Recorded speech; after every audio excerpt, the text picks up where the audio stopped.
방송에서 제공하는 투자 정보는 투자 판단에 대한 조언입니다. 방송에서 제공하는 주식의 가치, 가격 상승 및 가격 하락에 대해서는 방송사에서 보장하지 않습니다. 시청자 여러분 안녕하십니까. 오늘장 내일장 1부 출발하도록 하겠습니다. 서정덕입니다. 시장이 어제 강한 반등 흐름을 이틀째 이어가진 못하고 있는 상황입니다. 일단 양시장 모두 하락하고 있는 상황이고요. 이틀 연속 급락 뒤에 급등 다시금 시장은 변동성을 강화하면서 지금 방향성은 아래쪽을 향하고 있는 상황입니다. 장 초반에 낙폭은 좀 줄었다는 점은 어느 정도 고무적이라고 볼 수 있겠는데요. 업종별로 보니까 거래소 쪽은 전기, 전자, 업종, 화학, 통신업종 등이 호재성 기사로 오르고 있는데 나머지 업종들은 쉽지 않아 보입니다. 코스닥 같은 경우에는 엔터 업종들이 오늘 강세를 보이고 있는 가운데 나머지 종목들을 전체적으로 개별 종목 이슈로 흐르고 있는 상황입니다. 환율은 다시 오름세로 접어들었고요. 증시는 내리는 추세가 이어지고 있는 상황입니다. 결국에는 대외 변수에 취약한 우리 증시가 다시금 변동성을 강화하면서 어느 쪽으로 방향을 잡을지 그리고 V자 반등은 나오기 힘들다라는 이야기들이 나오고 있습니다. 자세한 이야기들 오늘장 내일장에서 확인해 보시면 좋을 것 같습니다. 금일 헤드라인 뉴스부터 출발하도록 하겠습니다. 관세청은 이달 들어 어제까지 수출이 303억 달러를 기록해 1년 전 같은 기보다 4.8% 감소했다고 밝혔습니다. 이는 조업일 수가 지난해 같은 기간보다 하루 줄었고 지난해 73억 8천만 달러 규모의 해양 플랜트 수출로 실적이 워낙 좋았기 때문에 올해는 상대적으로 실적이 낮아 보이는 기저효과가 작용한 것으로 풀이됩니다. 국제 유가 상승 등의 영향으로 생산자 물가지수가 3년 7개월 만에 최고치를 기록했습니다. 한국은행이 발표한 5월 생산자 물가지수는 104.40으로 4월보다 0.2% 상승했습니다. 이는 지난 2014년 10월에 104.45포인트 이후 최고치로 생산자 물가지수는 지난 1월부터 5개월째 상승세입니다. 한국은행 관계자는 유가가 공산품 가격 상승세로 이어지며 생산자 물가 상승을 견인하고 있다고 설명했습니다. 고용 한파가 이어지며 지난해 맞벌이 가구가 9만 가구 가까이 줄었습니다. 통계청 자료를 보면 지난해 10월 기준 맞벌이 가구는 545만 6천 가구로 1년 전보다 8만 9천 가구 넘게 감소했습니다. 전체 배우자가 있는 가구에서 차지하는 비중도 44.6%로 1년 전보다 0.9%포인트 줄었습니다. 통계청 관계자는 조선 해운업 구조 조정을 겪은 통영, 거제 지역 등을 중심으로 취업자가 줄며 맞벌이 가구도 감소했다고 분석했습니다. 삼성바이오로직스 분식회계 혐의에 대한 제재 여부를 심의하는 금융위 증권선물위원회 3차 회의가 어젯밤 늦게까지 진행됐습니다. 대심제로 진행된 어제 회의에서는 지난 2차 회의 뒤 밝힌 대로 삼성바이오로직스의 삼성바이오에피스에 대한 지배력 문제를 제대로 살피기 위해 2015년 이전 회계 처리에 대해서도 검토가 이뤄진 것으로 전해졌습니다. 어제 회의에서 사실관계 파악과 증거 확인 작업을 어느 정도 마무리함에 따라 다음 달 4일로 예정된 4차 회의에서는 제재 여부와 또 수위를 본격적으로 논의할 것으로 보입니다. 자, 이어서 시황 점검해 보도록 하겠습니다. 코스피부터 만나보도록 하죠. 코스피 2350포인트대에서 지지받고 있습니다.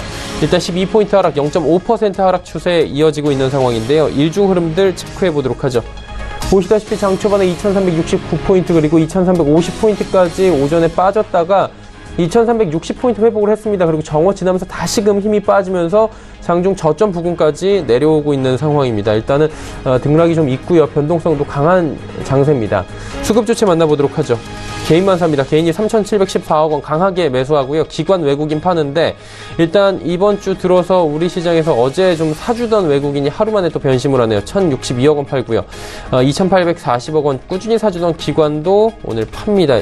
특히나 금융투자 쪽에서 2,657억 원이나 매도가 나오고 있고요. 투신도 138억 원 팝니다. 연기금만 정말 소폭이네요. 29억 원 사고 있는 상황입니다. 자, 다음 살펴보도록 하죠. 시가총액 상위 종목들의 흐름인데 전기, 전자 업종은 그나마 좀 반등이 나오고 있는 상황입니다. 워낙에 많이 빠졌죠. 삼성전자, SK하이닉스. 오늘 0.64, 1.14% 각각 올라가고 있고요.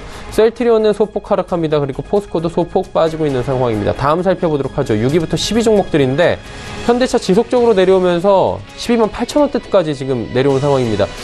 몇 년 만에 지금 12만 원대를 본다 이런 기사들도 나오고 있는 상황인데 일단 현대차는 대내외적으로 악재가 많고요. 또 파업 얘기들까지 나오고 있는 상황이어서 일단 뭐 주가의 흐름이 좋지 못한 상황입니다. 삼성바이오로직스 조금 전에 시간에 이야기해 드렸던 부분인데요. 군식회계 혐의에 대한 제재 여부 심의하는 증권선물위원 3차 회의 어젯밤 늦게까지 진행됐다라는 소식이 전해졌지만 오늘 시장에서는 보합권 수준에서 움직이고 있습니다.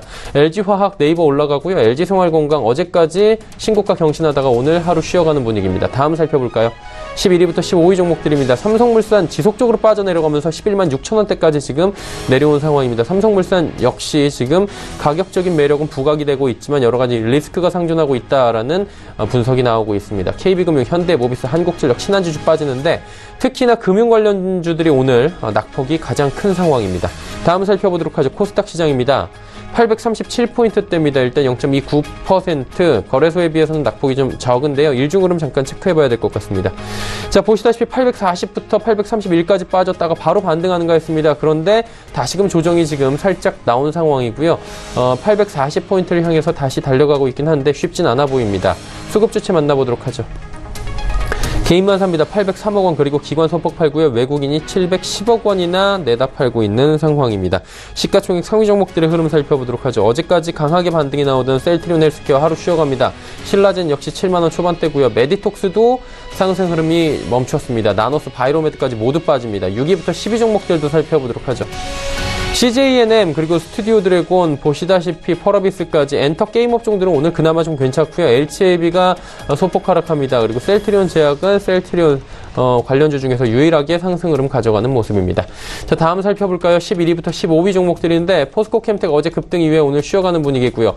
코롱티 슈진 같은 경우에 인보사 관련 이슈가 또 나오면서 장 초반에 급등 4만 원대까지 올라갔다가 지금 7%대까지 윗골이 달고 상승 흐름이 좀 주춤하는 상황입니다. 휴젤, 카카오멜론, 컴투스 모두 빠지는 가운데 휴젤의 낙폭이 가장 큽니다. 원달러 환율의 흐름 짚어보도록 하겠습니다. 원달러 환율 오늘 다시 상승 흐름 가져가면서 1109원대까지 올라가고 있는 상황입니다.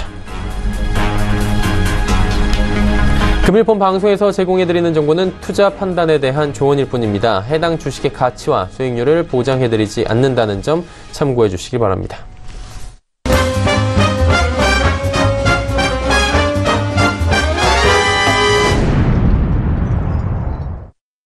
오늘장 이슈 하나하나 짚어보도록 하겠습니다. 하나금융투자증권 투자금융팀의 최보원 연구원입니다. 연구원님 안녕하십니까? 네, 안녕하세요. 예, 최근 글로벌 자산 동향부터 먼저 짚어주신다고 하는데 어떤 이야기 들어볼까요? 네, 우선 최근의 큰 이슈는 아시다시피 크게 두 가지로 보실 수가 있습니다. 지난주에 시장이 뜨거운 감자가 되었던 주요 국가들의 통화정책 회의와 15일부터 심화된 G2 무역 분쟁이라고 할 수가 있는데요.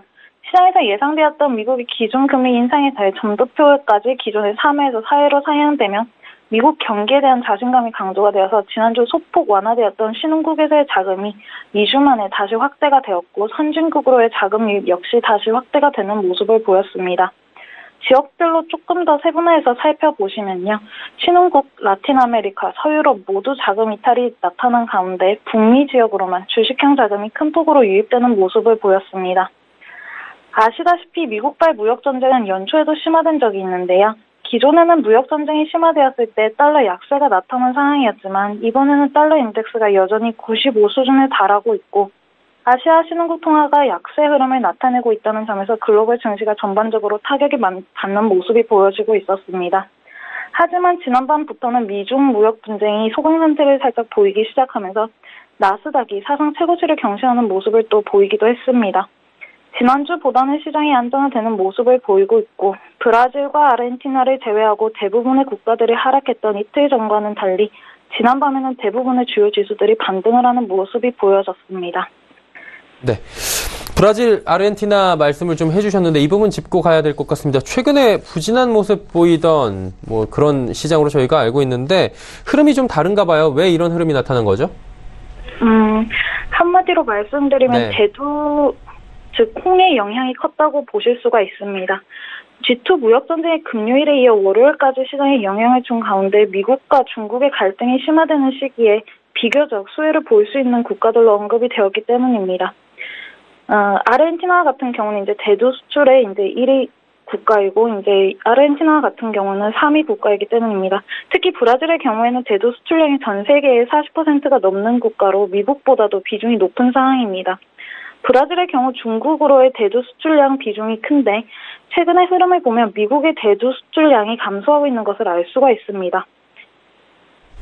이러한 시기에 브라질산 대두의 중국향 수출이 증가할 것이라는 기대감이 반영된 것으로 볼 수가 있으신데요. 미국 대두 수출량 비중을 보면 중국이 가장 높은 것을 알 수가 있는데 이러한 중국향 비중이 20% 넘게 감소를 했고 전체 대두 수출량도 10% 이상 감소를 한 상황입니다. 10월부터 4월 누적으로요. 최근 환율과 정치 리스크로 인해 3개월간 17% 정도 하락하는 모습을 보였던 브라질이 하루 만에 2%가 넘게 상승했다는 점에서 상당히 좀 의미가 있을 수가 있는데요. 신흥국에 대한 전반적인 우려와 특히 환율 변동성이 크게 나타났던 브라질이 달러 강세가 여전히 나타나는 가운데 브라질의 달러 대비 헤아라 가치 역시 크게 변동하지 않은 시기에 반등을 했기 때문입니다. 시장의 경계감이 확대되어 있는 글로벌 증시에서도 차별적인 접근이 필요할 수 있다고 보실 수 있는 대목이라고 할 수가 있죠. 지금 무역 갈등의 영향에 대해서 이제 짚어봐야 될 시점인데 향후에 좀 이게 어떻게 될 것으로 예측하고 계십니까? 트럼프 대통령이 지적 재산권과 관련해서 500억 달러 규모의 물품에 25% 관세를 부과하는데 무역 마찰이 재점화가 되고 있는 상황입니다. 중국 역시 같은 규모의 미국산 제품에 관세를 부과하고 있고요. 당분간 무역 갈등으로 인한 불확실성이 이어질 수 있을 것으로는 보여지고 있습니다. 미국의 명목 GDP 수준을 고려하시면 단기적으로는 경제 전체에 미치는 영향은 제한적일 수 있습니다. 관세 부과 타깃이 된 제품을 생산하거나 사용하는 기업들에게는 좀 직접적인 영향을 줄 수 있을 것으로 보이고 중국향 수출 규모가 큰 만큼 미국의 농업 관련 산업도 조금 영향을 받을 수 있을 것으로 보여집니다. 하지만 최근까지의 트럼프의 협상 방식을 보시면 G2 간의 무역 분쟁이 해결되는 방향으로 갈 경우 중국 농산물 수출 물량이 증가할 수 있는 가능성 역시 배제할 수 없는 상황이고요. 트럼프가 중국으로의 농산품과 원자재 수출 그리고 또 지적 재산권에 중점을 두는 만큼 최악의 시나리오는 또 염두는 해둬야 되겠지만 합의로 이루어질 가능성이 좀 상당히 또 높게 보여지고 있습니다. 만약 완화 흐름이 만약에 나타난다면 달러 강세 흐름 또한 조금 완화가 됨에 따라서 선진국으로만 집중이 되었던 자금 역시 분산이 좀 가능할 것으로 보여지고 있습니다. 그리고 이제 FOMC에 이어서 유럽 쪽에서 20이 있었는데 이게 영향이 어느 정도 있는지 시장에서도 점검을 해야 될 것 같습니다. 20의 영향 지금 어떻습니까? 유럽의 경우에는 미국과는 조금 다른 방향을 보였다고 할 수가 있습니다. 미국의 경우에는 아주 매파적이었고요. 하지만 이제 유럽의 경우에는 조금 더 비둘기적인 이제 흐름을 보였습니다. 지난주에는 내년 여름까지 제로금리를 유지할 것이라는 의사를 밝힘에 이어서 이번 주에는 첫 금리 인상에 대해서 조급하게 진행하지 않고 정책 조정에 점진적인 접근을 취했다고 밝힌 바 있습니다. 하지만 이런 상황에서는 이제 달러 대비 유로화 약세 흐름 조금 더 이어질 수 있다는 점 함께 봐주셔야 될 것 같고요. 네. 그렇다면 이제 오펙 회의에 대해서 여쭤봐야 될 것 같습니다. 유가의 향방동 지금 굉장히 전 세계적으로 주목을 하고 있는데 오펙 어떻게 예측하십니까? 맞습니다. 시장에서 연초부터 기다렸던 오펙 회의가 드디어 열릴 예정인데요. 특히 지난밤 미국의 원유 재고량이 시장이 예상치였던 370만 배럴 감소를 넘어선 590만 배럴 감소를 나타냄에 따라서 유가가 65달러 선을 좀 나타내고 있습니다. 오펙 국가들과 러시아 등의 이제 비오펙 산유국들이 22일에 회의를 진행을 하게 되는데 여기에서의 관점은 과연 시장이 예상대로 원유 증산을 결정할 것인가 하는 대목입니다. 주요 산유국인 사우디와 러시아가 증산을 원하는 반면 타 산유국들은 이에 좀 반대하는 의견을 가지고 있기 때문입니다. 오펙 내에서도 의견이 엇갈리고 있는 만큼 당분간 국제 유가의 하방 경직성은 좀 기대를 가능할 수 있을 것으로 좀 보여집니다. 하지만 내년의 사우디, 러시아와 같은 국가들의 증산 가능성 역시 조금 고려해야 할 상황으로 좀 보여지고 있는 상황입니다. 네, 오늘 말씀 여기까지 듣도록 하겠습니다. 고맙습니다. 네, 감사합니다. 네, 하나금융투자증권 투자금융팀의 최보원 연구원이었고요. 이슈 칼럼 바로 이어갑니다.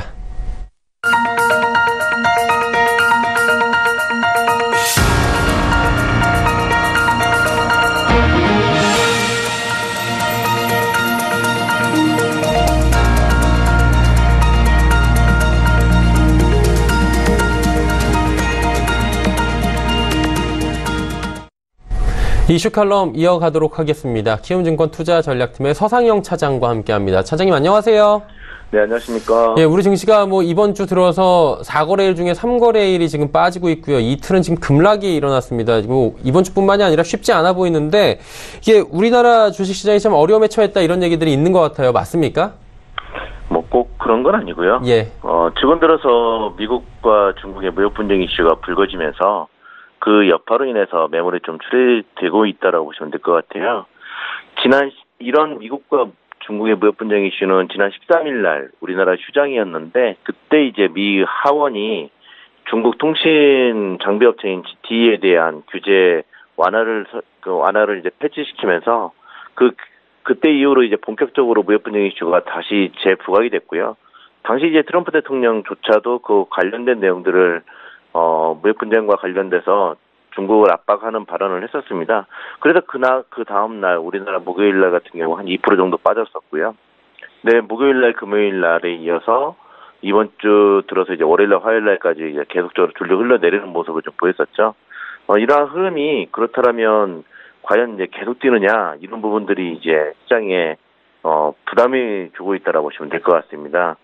대체적으로 그렇지만 미국 시장 같은 경우 이제 글로벌 시장도 마찬가지지만 특히 미국의 나스닥 같은 경우는 그럼에도 불구하고 사상 최고치로 어제 경신했지 않습니까? 이런 것들은 기본적으로 기업 실적들이 좋기 때문인데, 우리나라 기업 실적 같은 경우는 매우 견조하고요.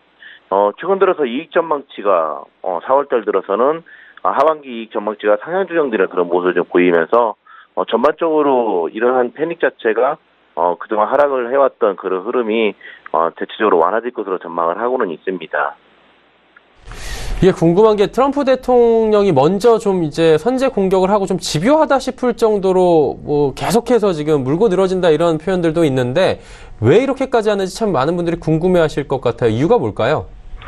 일단 트럼프 대통령이 처음에 그 미국 대통령이 당선이 되면서 했던 말들이 있잖아요. 아메리칸 퍼스트 관련되어 언급을 하면서 미국 우선주의를 내세웠던 게 가장 큰 흐름인데, 이제 그런 흐름이 좀 이어지다가 올해 들어서 이제 가장 중요하기보다는 일단 뭐 중간선거가 좀 준비되어 있잖아요. 11월 달에. 근데 이제 중간선거를 앞두고 있는 상황에서 그 공화당과 민주당의 하원 지지율을 쭉 살펴봤는데, 트럼프 대통령이 있는 공화당은 현재 민주당에 비해서 단 한 번도 우위에 들어섰던 적이 없었어요. 그런 흐름을 놓고 봤을 때는 뭔가 특단의 조치가 나와야 되는데, 이런 흐름 속에서 이제 트럼프 대통령이 계속 중국을 압박을 가할 때마다 트럼프 대통령의 지지율이 올라가고 공화당 자체의 지지율도 올라가는 그런 경향들을 보이고 있습니다. 그러다 보니까 대체적으로 정치적인 이슈가 더 강하다라고 보시면 될 것 같아요. 무역 분쟁 이슈에 있어서 대체적으로 뭐 미국 제조업을 살리기에 그렇다라고 보기보다는 그러려면은 자유무역을 통해서 대체적으로 미국의 우위를 보이고 있는 산업이라든지 뭐 이런 것들에 대해서 저도 지원을 하고 뭐 이런 모습을 좀 보여야 되는데, 이렇게 이제 무역 분쟁 이슈를 함으로 해서 결국은 미국 그 트럼프 대통령과 공화당의 지지율이 올라가는 그런 경향들을 보이고 있기 때문에 가장 중요한 이슈라고 보면 결국 정치적인 이슈가 이번 무역 분쟁의 가장 큰 핵심이라고 보시면 될 것 같습니다. 일단 뭐 정치적인 이슈, 결국엔 중간 선거 겨냥한 건데, 중간 선거 겨냥을 하다 보면 이제 뭐 스윙 스테이트 지역에 대해서 많이 신경을 쓴다라고 하더라고요. 경합주에서 이렇게 하면 더 표를 받을 수 있다, 이렇게 뭐 결론이 날 것 같은데, 그렇게까지 되는 과정이나 왜 그런 건지에 대해서 좀 궁금한 분들이 많을 것 같아요. 이거 왜 그런 거죠?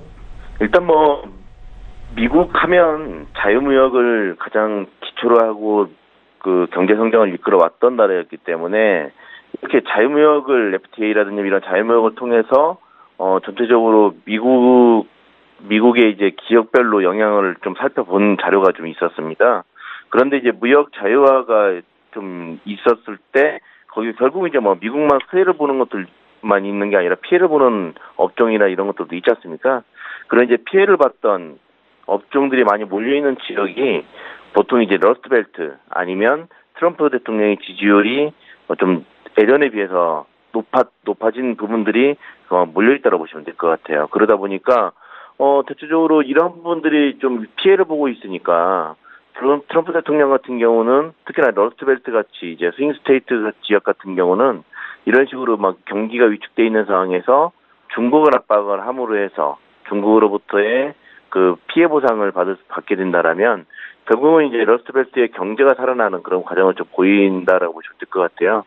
최근 들어서 디트로이트 같은 러스트벨트의 극단적인 도시 같은 경우는 많은 부분들에 대해서 이제 도시가 활성화되고 계속적으로 살아나고 있는 모습을 좀 보이다 보니까 국민들 입장에서는 특히나 이제 그 투표에 결정적인 영향을 주고 있는 그런 러스트벨트 같은 경우는 트럼프 정책에 대해서 극단적인 지지율이 상당히 높아졌습니다.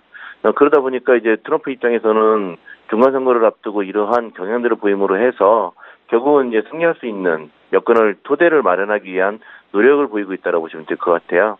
그러다 보니까 공화당원들 전체로 놓고 본다라면 공화당원들 지지율이 트럼프 대통령이 당선이 되고 나서 공화당원 내에서만 트럼프 대통령의 지지율이 보통 한 60%대였었다면 최근 들어서 이게 80%대 후반대까지 올라왔습니다. 그러니까 공화당원들은 대부분 이제 트럼프 대통령에 대한 지지율, 트럼프 대통령이 지금 하고 있는 중국에 대한 압박 같은 것들을 상당히 좀 우호적으로 받아들이고 있다라고 보시면 될 것 같아요.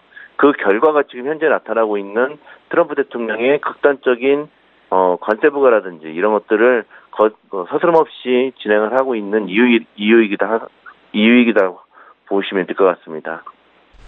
결국에는 지금 선거용으로 그리고 표심을 얻기 위해서 그리고 자국의 이익을 위해서 이렇게 하는 건데 중간선거 전까지 그럼 계속 이렇게 타협하지 않고 끌고 가면서 이슈화시키고 표를 얻기 위한 행동을 하지 않을까라고 예측도 되는데 그 부분은 어떻게 보십니까? 일단 그게 극단적으로 가게 돼버리면 미국 경제 자체도 위축될 수밖에 없다라고 보시면 될 것 같아요. 어제 파웰 연준의장이 한 얘기가 있습니다. 그러니까 미국과 중국의 무역 분쟁이 심화되다 보니까 미국 기업들 같은 경우는 투자를 일단 뒤로 밀어버리고요. 투자가 뒤로 미뤄지다 보니까 고용이라든지 이런 것들도 대체적으로 이제 뒤로 미뤄지는 그런 모습을 좀 보인다는 거죠.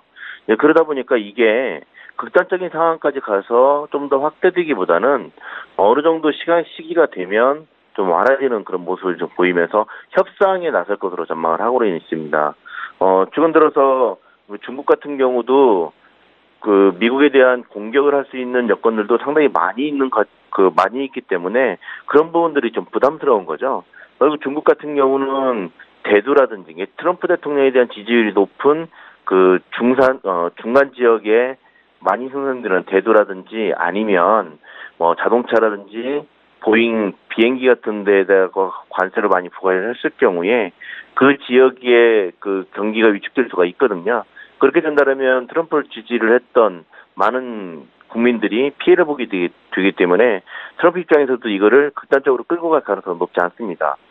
그렇기 때문에 골드만삭스를 비롯한 많은 투자은행들 같은 경우는 7월 6일이지 않습니까? 7월 6일부터 관세 부과를 하기로 돼 있었는데 이 부분에 대해서 그 전까지 중국과 미국이 합의를 통해서 어느 정도 이 부분을 좀 해소할 가능성이 높지 않냐 이렇게 분석을 하고 있고요. 저희 또한 마찬가지입니다. 7월 6일 전까지 일단은 미국과 중국이 협상 테이블에 올랐을 것으로 판단하고 있고요.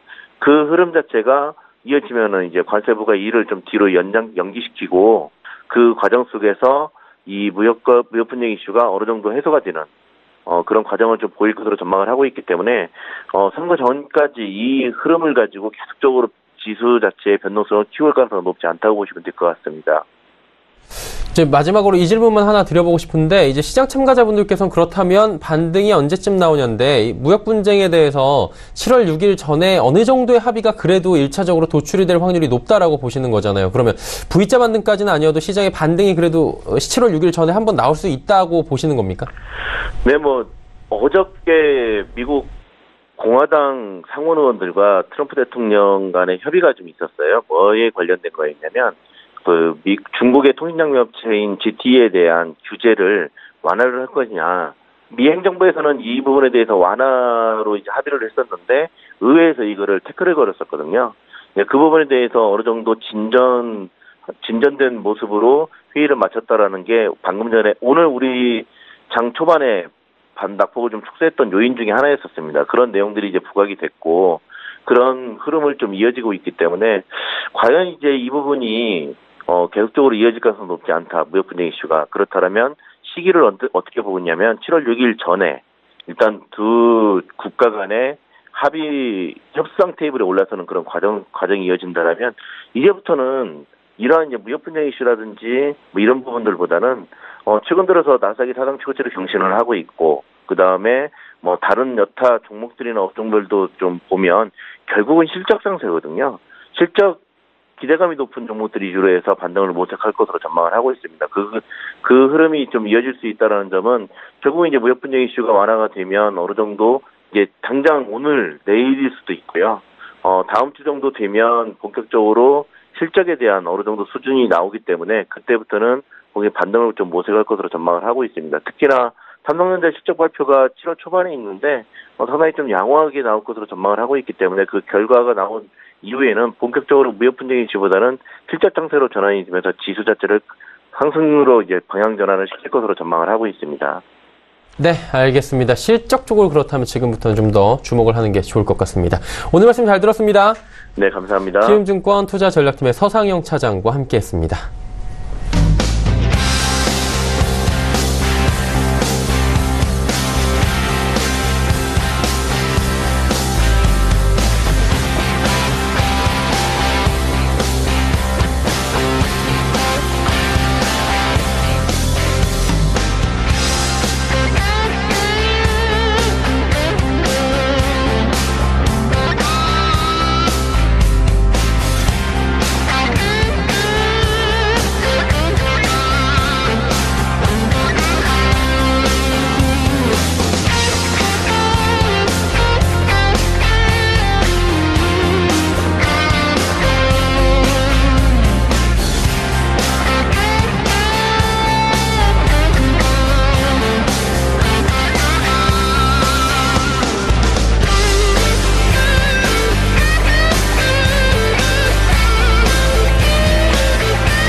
오늘장 내일장 1부 함께 하셨습니다. 잠시 뒤 2부 예고해드립니다. 2부에서는 누적 수익률 대결 오늘도 펼쳐보고요. 종목 상담까지 이어가는 시간 슈퍼디오 매치가 준비가 되어 있습니다. 두 분의 전문가와 함께 잠시 뒤 2부에서 뵙도록 하겠습니다. 고맙습니다.